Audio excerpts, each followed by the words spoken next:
It's World Hockey Report. Cody Jansen, Katie Caldwell with you. Presented by Lordco Auto Parts. Proud supporters of community and competitive hockey in British Columbia and Alberta. One last time, little final twirl around the rink here. End of the 2021 season. And we got a lot of free agents to talk about, plus signings and more. That's all coming up. It's World Hockey Report presented by Lordco Auto Parts, a Canadian-owned and operated company proud supporting community hockey and programs in Canada. Lordco, they've been a shop for aftermarket auto parts, truck accessories, RV supplies, and even camping essentials for over 85 years in BC and Alberta. Go check them out today, lordco.com. They're also open 7 days a week. Edmonton, that's where they're at right now. It's the best place. It's on St. Albert Trail, the best store you're ever going to check out. Let's snap it over to Katie Caldwell, hanging out with us here again one more time. Katie, what's going on? How's the busy week been for you? Oh man, I mean, never a dull moment. What a day yesterday. What flat cap para. Couple of bucks being chucked around. Just a couple. Yeah, we'll dive into some more of the numbers, some more of the signings. There's a lot that's been going on. But again, I mean, Olympics, they're going on right now. Penny Oleksiak's been crushing it for Canada. I don't know if anyone else is even winning medals at this point in time. But come Canadian on, women, man. I know. I've seen something. It was like it's wild. 11, maybe more now. It's like people are just starting to figure out how dope Canadian women are. Or maybe just how bad the men are. I don't know. Hey. we won't dive into that called sexist or anything on the show here this morning. But no, I mean, I think it's awesome. You got sports on around the clock. It's kind of fun. It's a little bit weird times too. So it's not like during your work day where you're like missing it. You gotta see it in the morning, night. I'm down with it. Well, and it's just a sense of like global community in after a time where we've all felt so isolated. Like it's pretty cool to just watch something and know that the whole world is watching the same thing. Like there's been so much fighting in our world, and it's kind of nice to just pretend none of that exists and just watch people hang out all in one place. Let's think the whole world's watching. I feel like there's a lot of people that don't watch the Olympics though, because like some of it just sucks. Like I'm sorry, you're not going to catch me watching two people wrestling on the ground. It's like Olympic boxing. It's like, okay, nope, sorry, you're not Mike Tyson. It's no disrespect to the athletes. I just don't enjoy it. That's fine. I mean, there's people who don't enjoy hockey, but like there's a couple of events where I'm all in. Like I will not miss the 100-meter dash. No chance. Oh, absolutely not. That's just such a big like cultural moment to be a part of because it's always so iconic. Is Usain Bolt one of the best athletes of all time? I think Penny Oleksiak is creeping into that conversation. If she was winning golds like Michael Phelps, I would agree with that. And I get it. She's still young. So there's still a long way to go. But just on the swimming standpoint, I think Michael Phelps is just at a different level right now. I'm not saying Penny can't get up to, but how many golds does Michael Phelps have? Doesn't he have like 20? Yeah, but isn't Penny 21? That's what I'm saying. Yeah, I think she has 6. So yeah, I think she'll be working herself into the conversation, if not within the next few years, potentially at the end of these Olympics. Can I say one event I want to line up? And like, I'll put $1,000 on the line if we can, broadcast this. I want to see Penny versus Jamie in a swimming race. 100%. I just want to see that. I mean, doesn't that seem fun? What a wild week for the Oleksiaks, hey? Like seeing Jamie up there with the Kraken, and he was so pumped and firing up the crowd. And then you see his sister just casually be one of the most badass people on the planet. Like imagine just going to one of their family dinners. Oh, I know. I mean, talk about the parents too. Yeah. You're with Hughes category. Like, sorry, mom and dad. Yeah, you're doing something right though. No, that's awesome. I mean, Olympics are going on. That's great. We will dive into some hockey stuff though. Hit us up in the comments. I want to know everyone's favorite free agent signing, trade, whenever it is. We'll dive into all of that. And of course, it's for our friends at Pro Rock Hockey Sticks. Game 7 of the Stanley Cup Final or Game 1 of your next beer league season. You need a twig you can trust. Pro Rock's that hockey stick. Pro Rock, family-owned Canadian company changing the hockey stick game. They're lighter, more balanced at the best price point when it comes to top-of-the-line sticks. Check them out today, prorock.com. Follow them on social media. Now, I mean, do we start with goaltenders, defense, forwards? I'll let you choose this one. Just tell me a position, and I'm going to throw one off you. Let's start goalies because I feel like that was a pretty spicy goalie day slash I'm down week. with goalies. See, I'm down with goalies. I just never want to like force that on someone who's like, oh, goalies. And they always get talked about. No, I love talking about the goalies. They're the best. So Philip Grubauer, obviously, you didn't think he could get a 6x6 in Colorado. Ends up going to Seattle. That shakes thing up there. And then Seattle trades Vanacek back to Washington. Were you surprised that Seattle was able to land this big fish? Seattle has been confusing me a bit, and I actually want to ask you your opinion on it because it seems like I can't figure out their plan, and I think that's a pretty common thing that people are saying. Like, and if they do have a plan, I'm wondering if maybe they've kind of strayed away from it as players come available, whichever. Like, I don't know. Seeing them make trades, it makes me ask a few more questions in their draft because they've already flipped. Like, I don't know. I just feel like they could have chosen a few better players in the expansion draft if they're going to be flipping those guys and then get a few extra picks. But I've just been a bit confused about Seattle's plan. But so I was a bit surprised that Grubauer went there, but I don't know. I feel like I need to see what Seattle's fully complete. Like, do you think they're done? Because I've just been a bit confused about what they've been doing. No, they still have like 20 million in cap space. Yeah. So I don't think they're done by any means. I think they're building for like 3-4 years down the road. That's what I think they're doing, is that they're saying like, hey, you know what? Yeah, we're going to be young. We're probably not going to be that great in the first couple of years, but we've got assets, we've got cap space, and we're not going to handcuff ourselves to any deals we don't want down the road. Because obviously Tarasenko doesn't have trade value. I mean, St. Louis trying to give him up for free. Carey Price probably going to be banged up, probably never going to be the same again that he was last year. You know, there's just those situations that as a GM you don't want to put yourself in. So when you can lock up a goaltender like Philip Grubauer, who I'll say it, I think he's overrated. You know, I think that at least you've got a starter now who you can lean your hat on, and you've got a great 1B in Chris Driedger.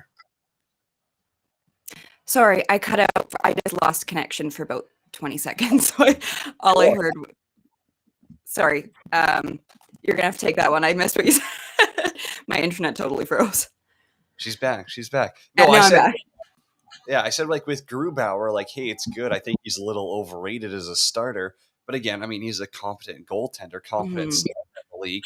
But now you've got Driedger as a good 1B as well. Now you've got a pretty solid tandem to lay your hat on there. I was going to say combo and tandem. That one worked out hot. Love how that worked out for you. Grubauer, I'm really interested to see on a new team because I was one of the people that wasn't necessarily sold on his Vezina nomination and not because I think he's a bad goalie. Obviously, he's unbelievable, but I loved his defense in front of him so much. And I don't mind Seattle's defense, what they have so far. That was obviously a pretty big priority for them. But yeah, I'm curious to see how he does with a new team and then just kind of see how much of that was him and how much was the team that was playing around him.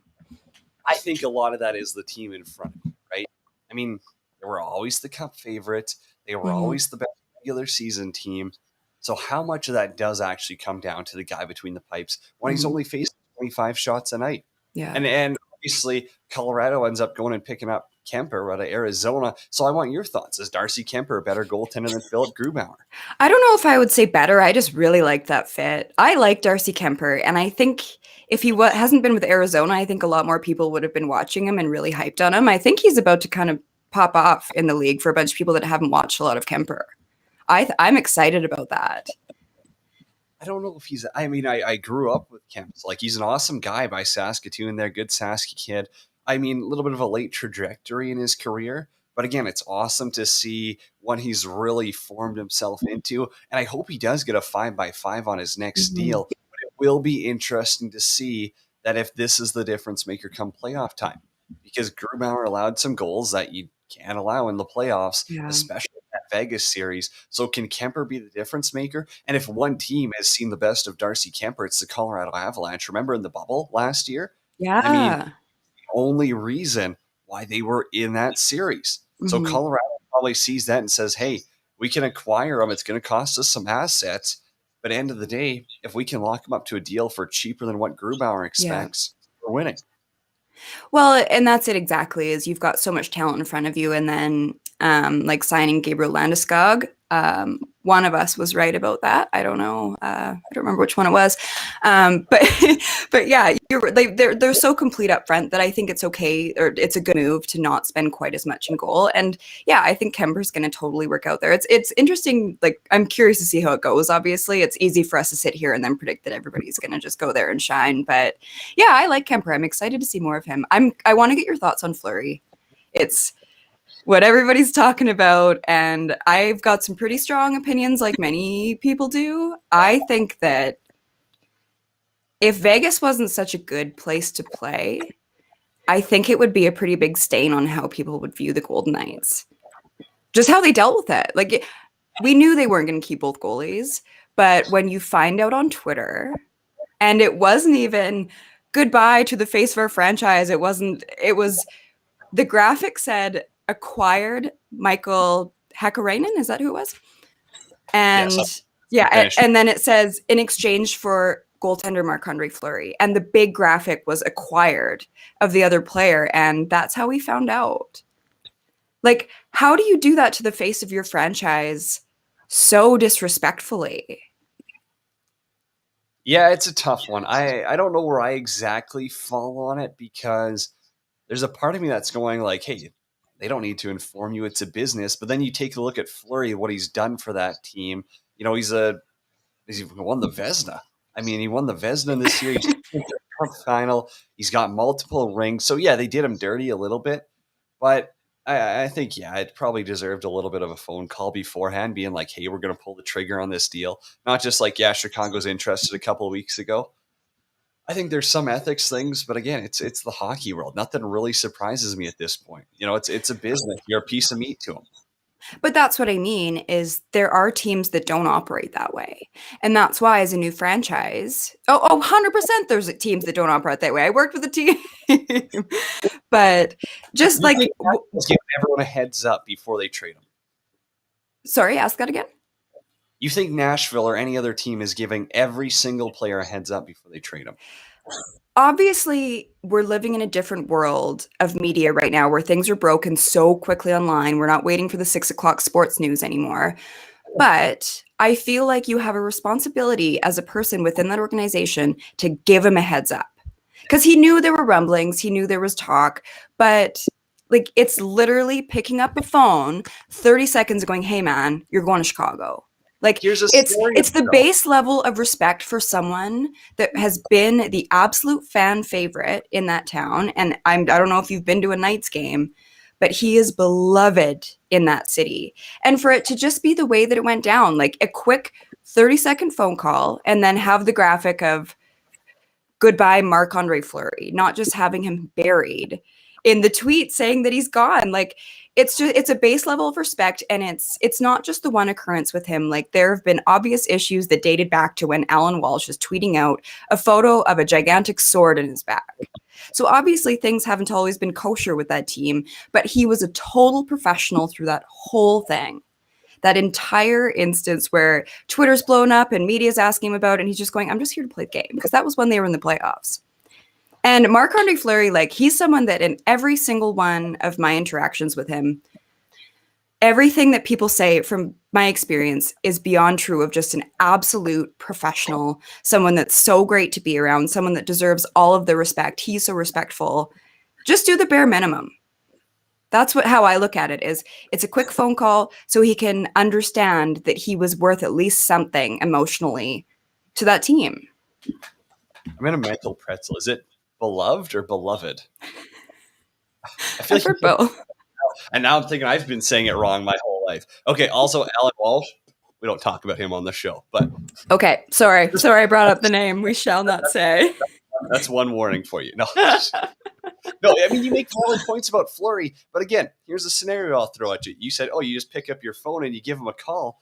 What if he tries to? What if? Okay, here's the thing: 8 o'clock in the morning, Chicago GM Stan calls, says, "Hey, we got a deal, but you got to accept it on this call right now. You get 30 seconds." Okay, accepted. Good, we got a deal.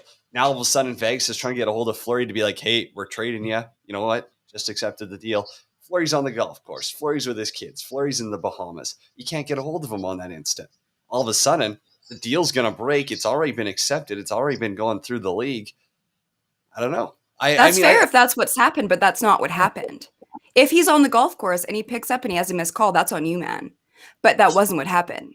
Him and who shall not be named are sitting there waiting for the news to drop. And then it was tweeted out after, he didn't know. So I have a strange feeling that his phone was on that day. I understand what you're saying, but that's just not what happened. Like, it's a base level of respect that I think hockey fans should be able to ask for, and players should be able to ask for, especially of that caliber. Vezina just casually won a Vezina trophy, no big deal. It's just that guy in Vegas. I don't know, as Kucherov said, he's fine. He's okay. He's all right. He didn't want to cut there. Okay, more goalies we got to get to here before the break. Vancouver, they buy out Holtby. Like, did you like the move? Do you think they're a better team now than they were, earlier? Vancouver, I don't think we have enough time to get into before break because I have a lot of feelings about Vancouver. I love the Halak deal. That made a lot of sense to me, just especially at that number, someone behind Demko. Holtby needed to be moved because the Canucks were in such cap trouble. Like, Holtby and Schmidt, they didn't really have an option but to have them not be with the team anymore. So, yeah, their goaltending moves I actually was really happy with, especially with how the chips started to fall with goaltenders and then picking up Halak when they did. I really like that one.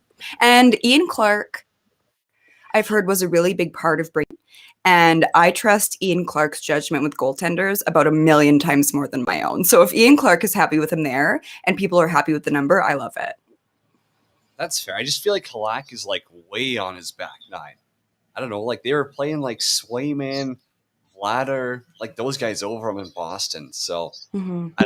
Maybe he's got more life left in him. Maybe he's got more game. Maybe he's just a mentor that they want for Demko.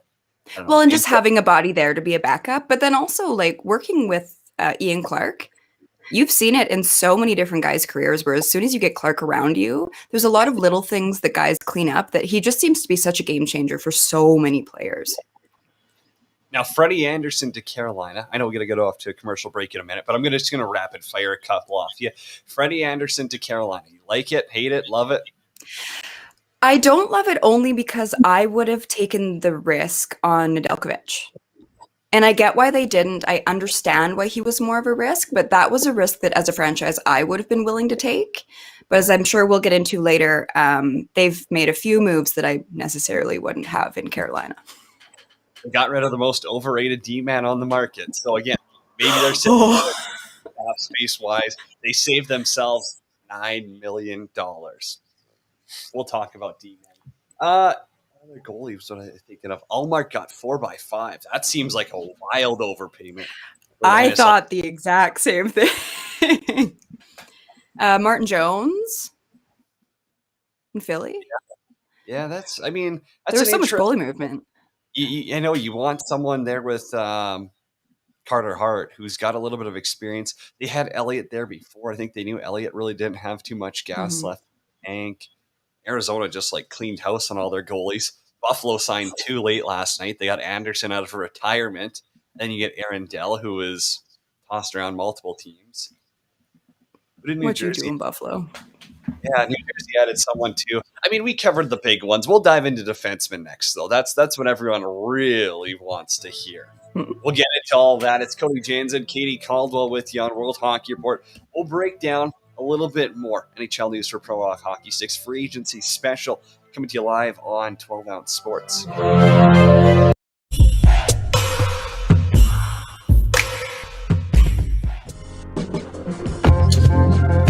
Lordco Auto Parts has been a household name in communities across Western Canada since 1974. Lordco is proudly Canadian owned and operated, and now they're in Edmonton. Carrying much more than just car parts, their newest store in St. Albert Trail Northwest has a huge selection of aftermarket auto parts and accessories. Visit them today for an exceptional customer experience or learn more about their products and services at lordco.com.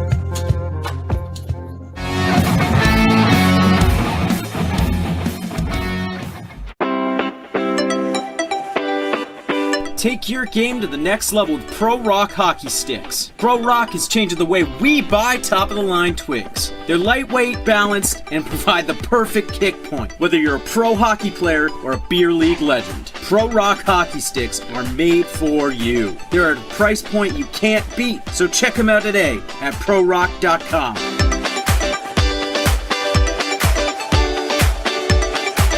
Play like a Pro Rock.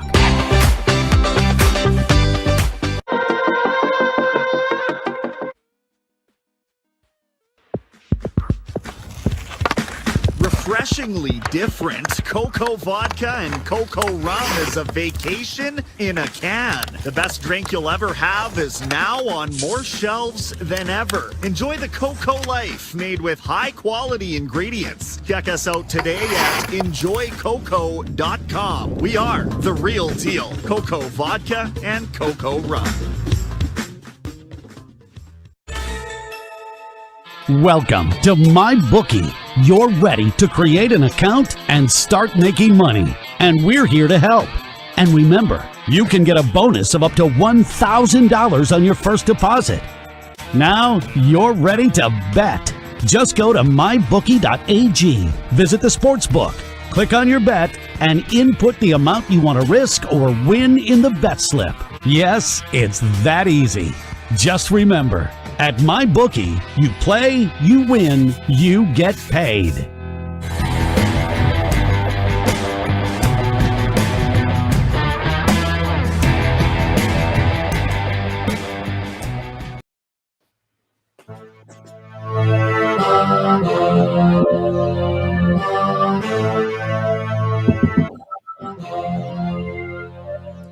It's World Hockey Report. Cody Jansen with you on 12 Ounce Sports, presented by Lordco Auto Parts, your one-stop car, truck, parts, and accessory store. We're breaking down everything free agent frenzy, brought to you by Billy's Smelling Salts as well. Time to ditch the energy drinks.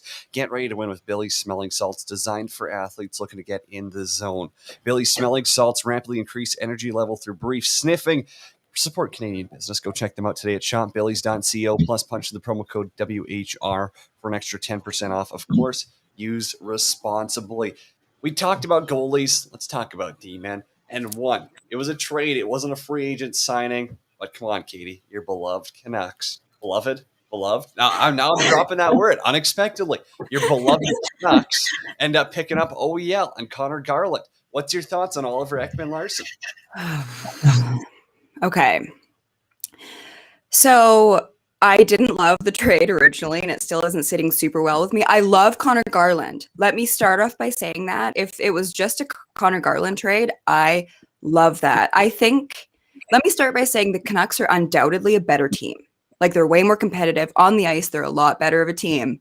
But I feel like what the Canucks are doing right now, it reminds me a bit of that meme, where there's a little girl in the swing set and there's the huge fire behind her and she's kind of got that evil look on her face. Like, I feel like that's kind of Jim Benning right now, where it's like, Jim Benning is, without a doubt, he's fighting for his job.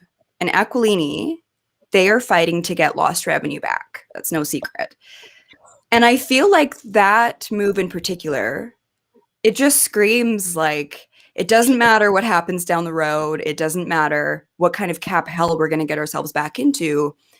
Taking on that OEL contract, to me, is just a bit of a Jim Benning nightmare, because it's just what he's done. He loves picking up those big clunky, or signing those big clunky contracts that don't age well. Garland I love, but OEL, it just, maybe a fresh start will be good. And maybe for 1, 2, even 3 seasons, the trade can look unbelievable. But that's just what Benning has done. And I feel like it's a situation where A, it either works out super well, or B, he's not there to deal with the repercussions of it. But I just... contradicted yourself, though, when you're saying, hey, yeah, they got to be in a win now mode and they're better. They don't need to be in a win now mode. They had one more year. They had one more year if they held on. What's that? For Benning's job, though. Said, But this isn't about Benning. That's what's so frustrating, is Benning is doing things selfishly, in my opinion, to hold on to his job, and it's not for the good of the franchise long term. And the biggest frustration that Canucks fans have with Benning and with the management is that there seems to be no plan moving forward. Every year it's, we're 1 year out, we're 2 years out. Well, it's been how many years, Jim? And if they were to hang on for one more season, you get rid of Louis, you get like all of these huge numbers that have been holding up cap space for you. Those are off the books, and it's essentially a fresh start for them, but with some really, really key pieces to build around. That's what was so frustrating is if you hold on for one more season, if you accept we probably won't make the playoffs with whomever we have. But the Pacific Division is wide open, so you never really know. But if they just held on and said, next year we go all in, that's what a lot of Canucks fans were waiting for. So that trade I didn't love only because of the super clunky contract of OEL. He could work out for a few seasons, but I just don't see it aging well, and that's just part of Jim's legacy. I mean, where do I go? I mean, you really just like hammer down every single nail on the board right there. But again, I still think that for Vancouver, it makes him a better team in the short term. And for Jim Benning, it probably saves his job because now maybe they get into the playoffs. Maybe they battle for a playoff spot. And that's what fans want. Fans don't want to see your team just be the doormat of the league for every single season, especially when you've got these young guys who you're going to be signing to bridge deals most likely. And if you're signing a team, young guys to bridge deals and you don't do well, they're going to leave. So you have to do something to make them want to stay. You have to say, hey, we're serious. We're going to bring in some guys. And yeah, I don't think OEL is a perfect defenseman by any means. I think defensively he's not that great. And not a $8 million defenseman or whatever his cap hit is. But again, the bigger issue here is that why would they acquire OEL when he's flat out said, I don't want to play in Canada. I don't want to play in a Canadian market. Like his agent is already, bitching and complaining about like, oh, all the hate and harassment these guys are getting on social media, everything. It's unacceptable. Like the Canucks Twitter needs to do a better job promoting them and, making a positive image out of our players. Like there's so much disconnect that it's like, was it talked about before the trade? That's where I've been issuing. Yeah. His agent, that whole hit was just wild. And I had so many issues with that. But to go back to what you were originally asking, like, as a Canucks fan, if you want your team to be competitive now, and if you're these players, PD Hughes, if you want to be able to be the team making the playoffs, I totally get that. As a Canucks fan, though, I would rather than making the playoffs for 1 year, hoping to get to maybe the second round in the short term, I would rather have a long-term 3-4 year comprehensive plan of how you're going to get out of this. Because the thing is right now, they're not close enough to compete with Vegas, with Tampa, with Colorado. And that's the thing is if you were that one piece away, sure, make the trade, go all in, push all of your chips into the center. But then Canucks fans are asking, okay, what about the next few years?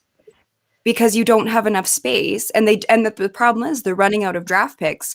And that forces you to sign guys like Tucker Poolman, who's making $500,000 more than Justin Hall, which blows my mind. But that's what happens when you don't draft and develop your own defensemen, when you keep having to just retroactively make these deals. It's frustrating for fans because they're going, okay, we see what you're doing in this exact moment. That's fine. But I think they're also looking at it with a capitalism lens of, we get that Jim's trying to save his job and Aquilinas are trying to make money, and that's fine for the season. For the season, they'll be entertaining, they'll be good, they'll be competitive, but not enough that it's good enough for Canucks fans for the next few years to feel okay about the direction of where the team is heading. Canucks fans have the shortest memories I've ever seen. If they go and beat a good team, they're on cloud nine. They're like, our rebuild's done. We're here. So I think that's kind of just the crowd they're pandering to right now. Be like, hey, we got some simple-minded fans. We make a big trade. We bring in a couple of names that people know. Mm-hmm. They'll be happy. So I think that is where betting's playing into. Do you have any more thoughts on the Canucks, or can we move on to the other 30,000 D-men? We can move on to the 30,000 D-men. Now that we talked 10 minutes about Canada's team there in Vancouver. No, okay. So one of the names that we've always, had a debate about, Seth Jones, Dougie Hamilton. Mm-hmm. Seth Jones, better D-man, gets paid more in Chicago. Dougie Hamilton, not a better D-man. I mean, it's just a numbers scheme there. He got paid more, so he's better. But Dougie Hamilton ends up in New Jersey. Why New Jersey? That's my biggest question. Like, does he see that team and go, I think this is a team that can win in the next 5 years? Because I don't. I really see them. They have a couple of pieces. They've got Blackwood, Hughes, Heischer's not what he should be. Mhm.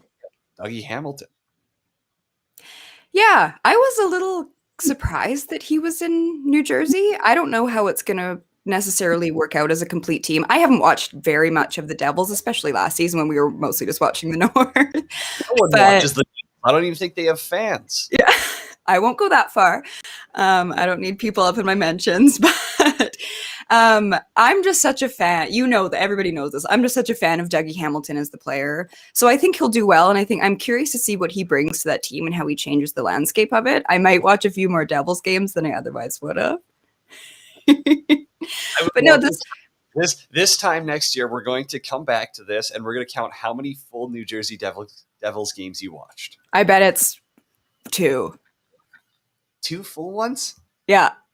I bet Really? there's quite a few, like, I'll watch period here and there to just prove Cody that I'm right, that Dougie Hamilton is better than Seth Jones. I mean, puck drop to final buzzer. You think Yeah. you'll watch? Yeah. The over-under is 1.5. Yeah, okay. I'll take the under. No, but now I will just to prove a point. But Dougie Hamilton, I don't love the slander that he gets. I don't understand it.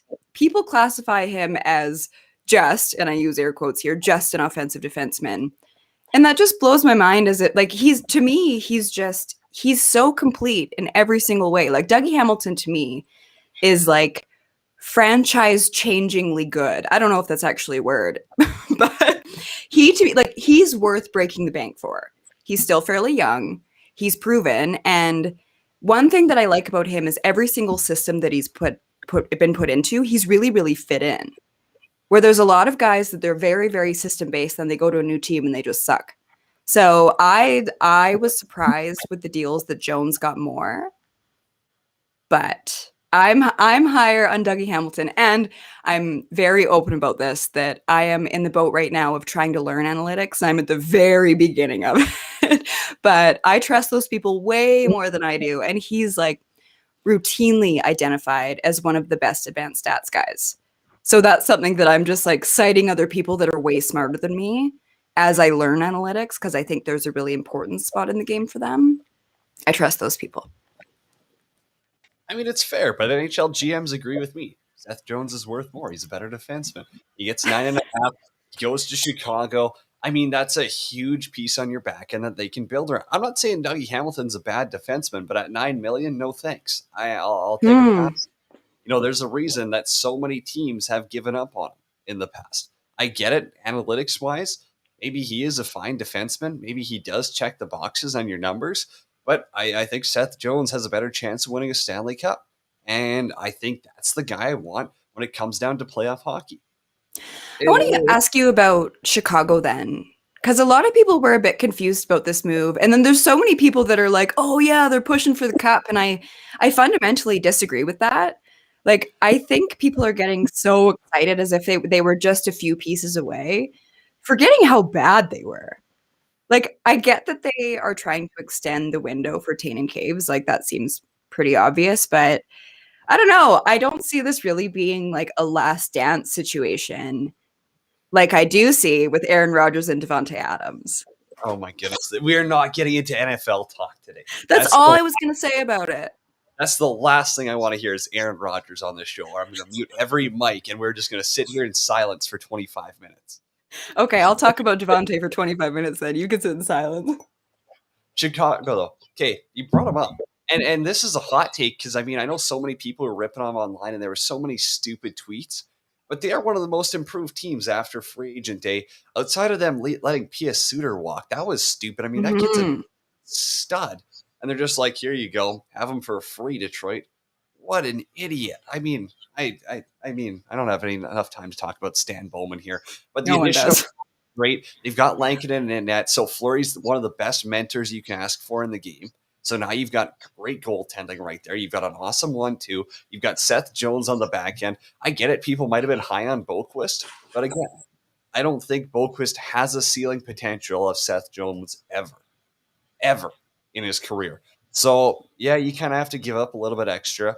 But again, I think you get the better player there. And is there a window now? No, but I think that you could probably say they're a lot closer to a full-out rebuild than the Vancouver Canucks. Am I wrong in saying that? I don't think so. Their situations are kind of apples and oranges. Also, we don't even know if Fleury's going to report to camp.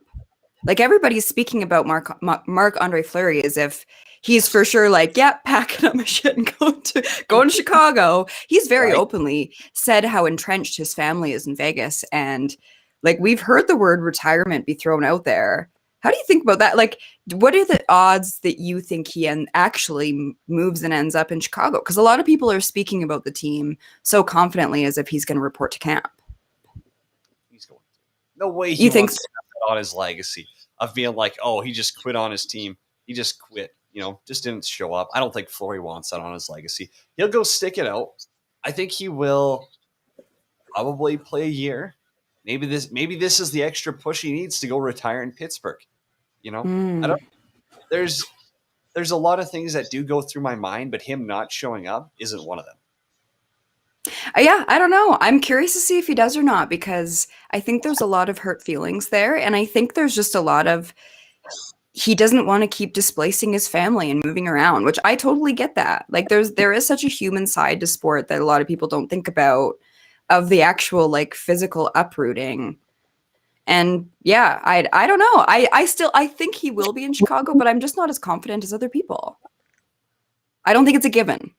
But when you think about the moves that Chicago made, and I hate pumping their tires because it's one of the scummiest franchises in the NHL right now, and we've already dove into it. But I hate also blaming you can't put any blame on new players there. So I hate the unfair judgment. Like, it'd be unfair of us to be like, oh, Fleury's a scumbag for playing in Chicago when he had no part in any of the team's history, right? But again, if you give a fresh new start with the logo, but we won't dive into any of that. But then, okay, so like, you add Tyler Johnson, right? Like, you add Jake McCabe. Like, they've added some pretty damn good pieces. They're not. Kirby Dach's going to be a year older. That kid's a stud. DeBrincat's a sniper and a half. Strome found a new level there. You've still got Patrick Kane. Taves, if he's healthy. I think you got Kubalik too. Like, I don't know. I'm now convincing myself they're a Stanley Cup champion contender here. But love that for you. I like them though. Was there any other forward or D-man additions that really stood out to you that you were like, wow, that was a really good one? Because I'll give one, and I think it might have been a little bit of an overpayment, but Jaden Schwartz to Seattle. I think all energy, and I love that one. Obviously, Hyman to the Oilers. You're him for what he does in those first 3-4 years. Especially with how he plays. That he plays hard.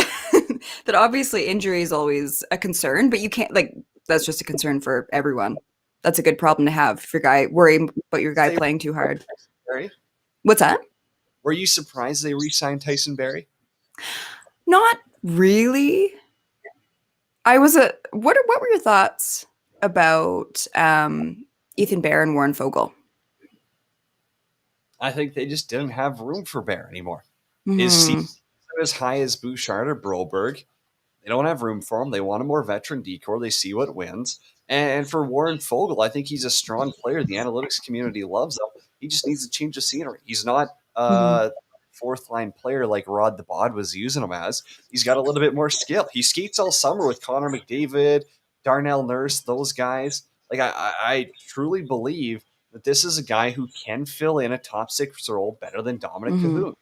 So, get it, different position, but still, I like the deal. I'm sorry. I liked Ethan Bear too. Don't get me wrong. But where do the Oilers need help? Up front. Yeah. Get help for cheap. It's a 1-for-1 swap. Warren Foegele, freaking rates.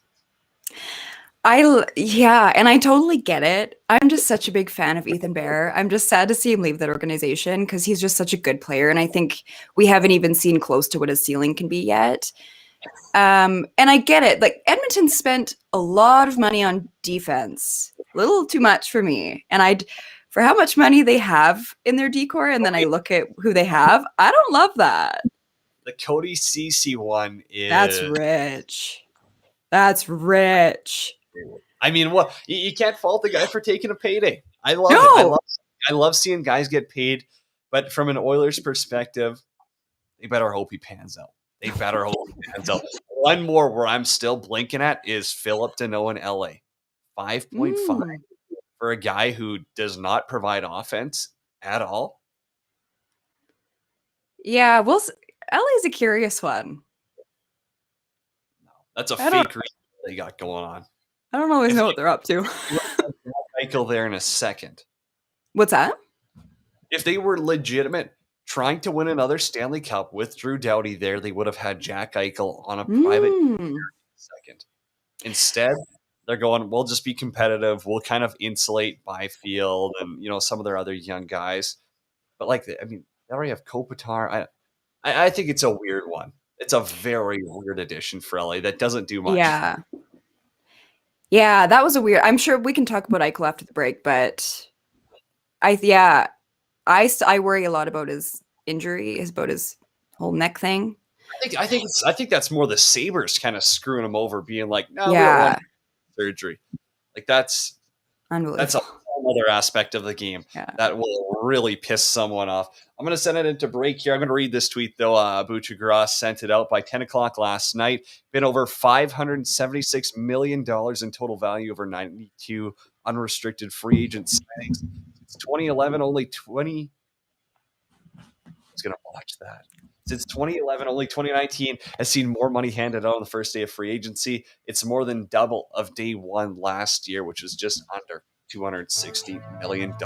We'll head off to break. Brendan Clack is next. We'll get the NHL Insiders update on it here. It's World Hockey Report. Cody Jans and Katie Caldwell with you on 12 Ounce Sports.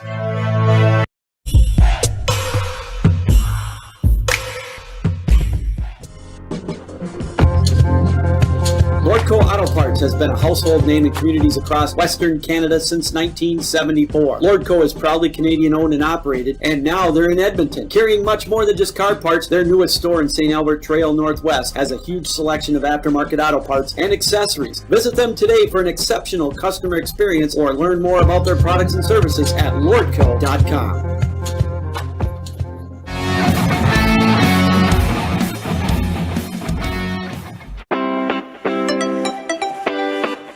Take your game to the next level with Pro Rock hockey sticks. Pro Rock is changing the way we buy top-of-the-line twigs. They're lightweight, balanced, and provide the perfect kick point, whether you're a pro hockey player or a beer league legend. Pro Rock hockey sticks are made for you. They're at a price point you can't beat, so check them out today at prorock.com.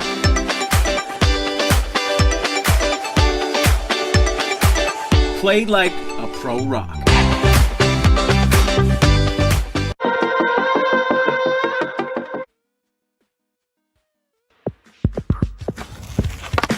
Refreshingly different, Cocoa Vodka and Cocoa Rum is a vacation in a can. The best drink you'll ever have is now on more shelves than ever. Enjoy the Cocoa life made with high-quality ingredients. Check us out today at enjoycoco.com. We are the real deal. Cocoa Vodka and Cocoa Rum.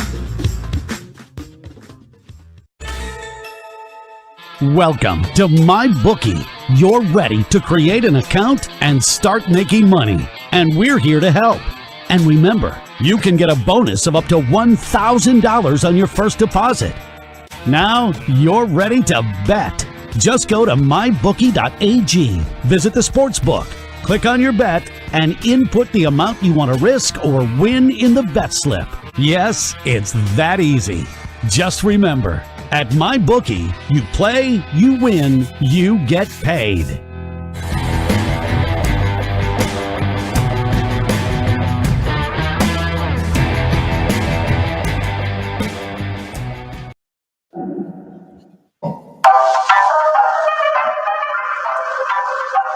World Hockey Report, Cody Jansen with you.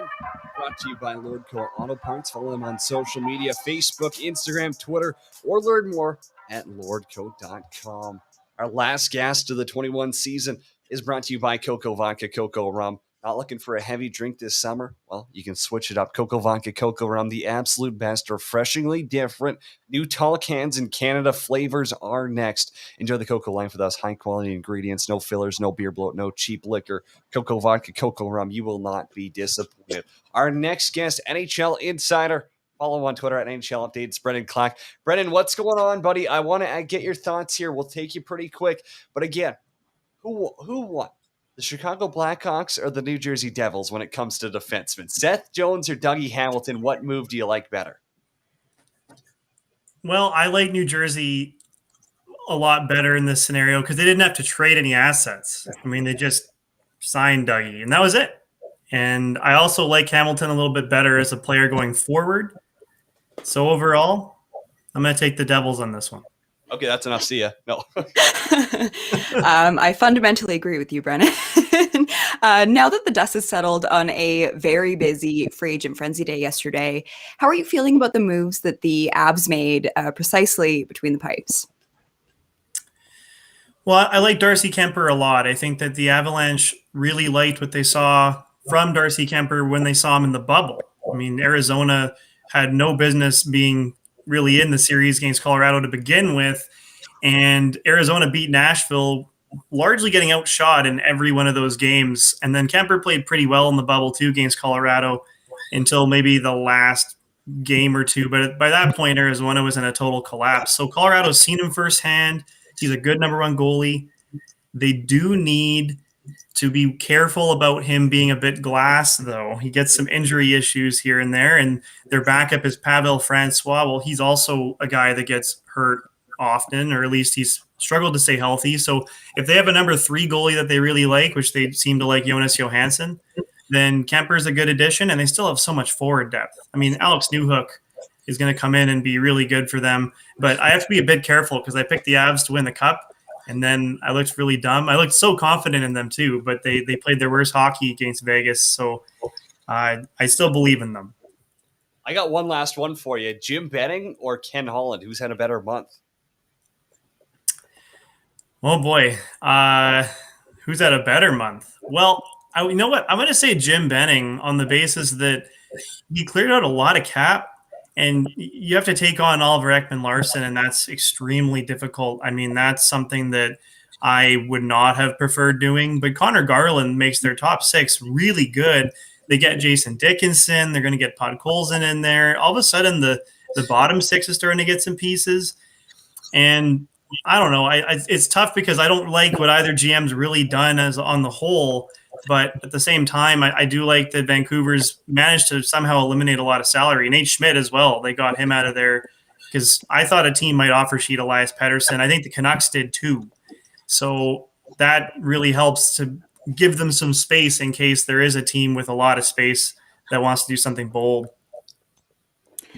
Oh, yeah, a lot of Canucks fans were definitely fearing that. Brendan, last question for you. Was there a clear winner that you had out of all of this? Any GMs, any teams where you're going, they might be sneaky good?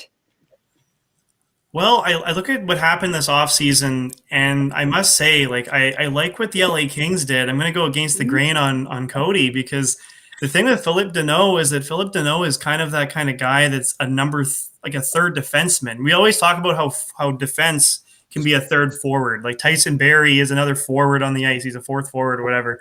But Deneau is a third defenseman. And for the LA Kings, who want to get better and want to challenge in the Pacific, they need a guy that can match up against Connor McDavid.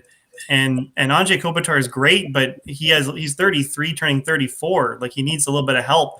Deneau is a really good help for them. I thought the Victor Arvidsson pickup was really good. Obviously, Quentin Byfield and Arthur Kaliev and Alex Turcotte and all these guys might be able to make it and come in. Alex Edler was a good veteran addition.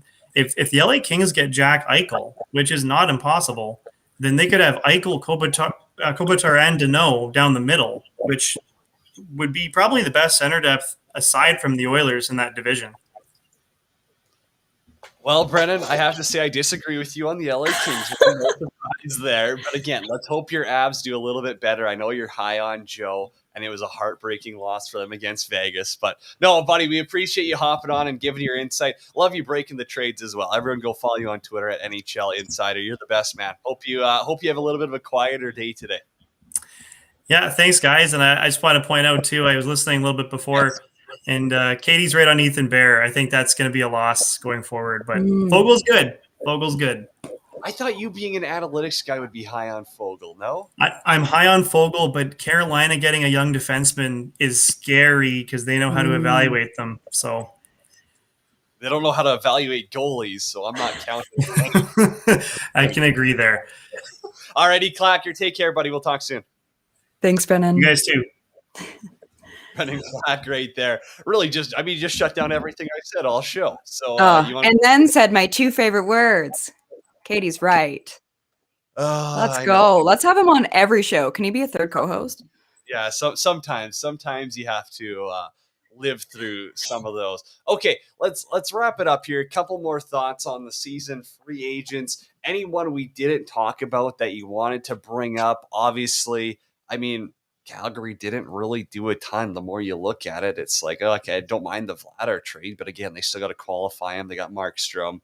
They didn't. I mean, I kind of expected a little bit more out of Calgary, but was there any team who was quiet who were you like, oh, they really should have done something? Well, Blake Coleman.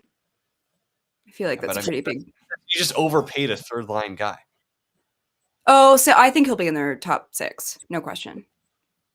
Probably, but yeah, you're right though. Outside of they were kind of a okay, Calgary.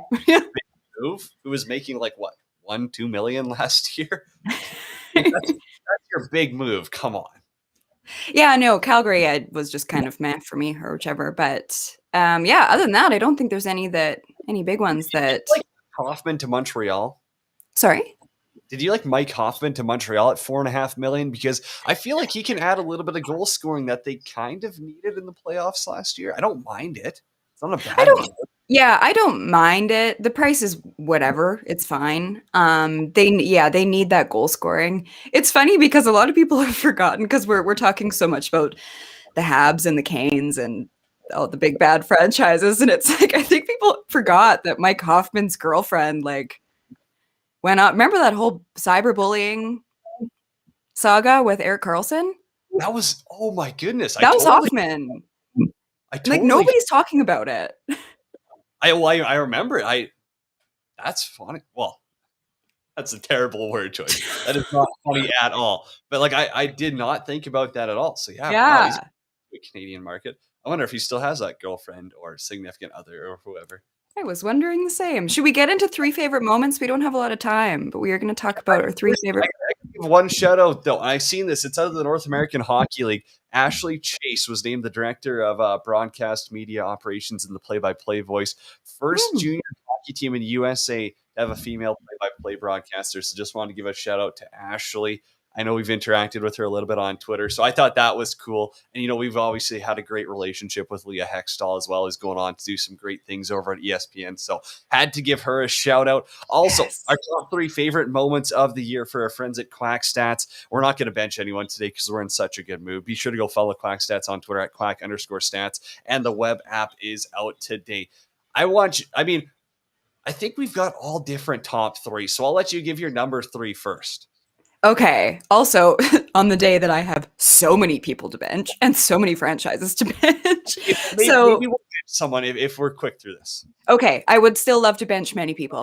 Okay. So number 3 for me, it wasn't technically on the ice or in a game, but it was Henrik Lundqvist when he posted on Instagram, just that he was back on the ice. I think it was about 6 weeks out from his surgery. And it was just like a really good feel-good moment because he's been such an important staple in the league. And it was so tragic what happened to him. And just seeing him on the ice was just he's doing okay.